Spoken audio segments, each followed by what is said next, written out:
I now recognize myself for an opening statement. We're holding this important hearing to examine and discuss the role of DHS's Office of INA that helps play a role in safeguarding our nation. The United States faces a myriad of threats from state and non-state actors. We're seeing authoritarian regimes such as China, Russia, and Iran expand their reach across the globe and challenge the sovereignty of the United States and our allies.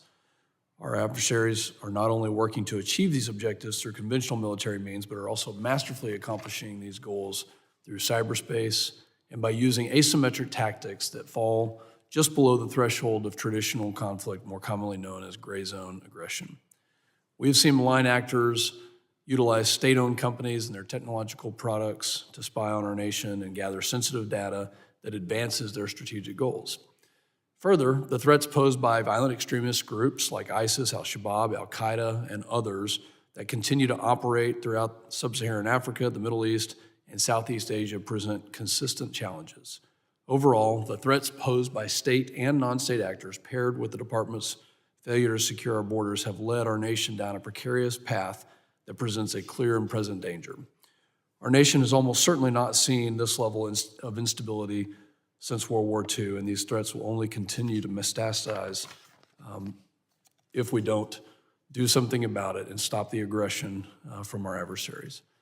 I highlight the troubling developments because they show why now more than ever our nation needs an effective and efficient intelligence enterprise to keep the homeland safe, secure, and resilient while not abusing its authorities or violating the constitutional rights of Americans. The men and women that work within INA are charged with disseminating intelligence to state, local, tribal, and territorial enforcement agencies and other partners and develop intelligence from those partners for DHS and the IC to ensure our communities stay safe. Over the years and across administrations, INA has struggled at times to complete its mission to equip the Homeland Security enterprise with timely intelligence and information needed to keep the homeland safe. Systematic and documented failures, as detailed by various reports by the DHS Inspector Generals, have led to breakdowns in identifying specific threat streams or have undermined public trust. For instance, INA's overt human intelligence collection program has raised serious questions and concerns related to the department's overreach of its statutory mandate and to potential violations of the fundamental civil liberties of all Americans. In fact, part of the program was paused after a number of DHS officials raised concern about its legality. These issues have led to high turnover, no clear leadership or effective oversight, and significant training gaps for its employees. These incidents within DHS are unacceptable and erode trust in keeping our nation safe at a time when our country faces an elevated threat.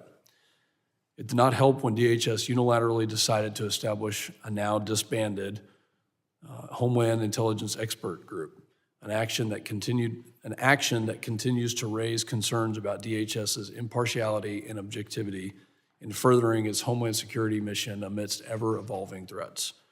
These concerns were further exacerbated when DHS then decided to rebrand the discredited experts group as an advisory board, claiming that the new board builds upon the experts group and will represent diverse perspectives without regard for political affiliation.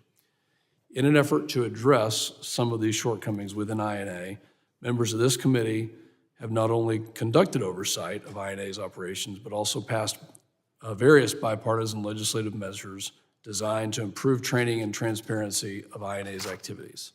Today, I've asked Undersecretary Weinstein to provide us with an update on the steps that the department has taken to address the long-standing issues associated with INA that cannot be fixed with surface-level patches. I'm encouraged to hear that INA has been undergoing an internal review, and we thank Mr. Weinstein for doing that, and a reorganization as well. But it simply can't be a reshuffling of leadership roles or just to give the appearance of progress. We have talked several times throughout the last year about some of these issues. I've worked with the ranking member, Mr. Magaziner. This subcommittee has worked on truly identifying and having a conversation that highlights some of the past, what I would call failures, but also looks forward to what can be done to keep our nation safe. As we approach the anniversary of 9/11, the 23rd anniversary of 9/11, I think it's important for all of us to keep in mind that in the days leading up to 9/11, the phrase, "the system was blinking red," was brought up. That was part of the 9/11 Commission. It was part of the findings, and it's part of what I want to frame this subcommittee hearing today, is that I'm fearful and concerned today that the system is blinking red in a number of ways. And I think that even if our intention is to keep this country safe, we have to look under the hood and get to an organization, and I appreciate you being here doing that, so that if it is blinking red, which I think it is, that we can get the oversight done, provide DHS with the appropriate resources to keep the country safe so that we don't have another incident like 9/11 again. And I appreciate you being here. I look forward to hearing your testimony. And I now recognize the gentleman from Rhode Island, the ranking member, Mr. Magaziner.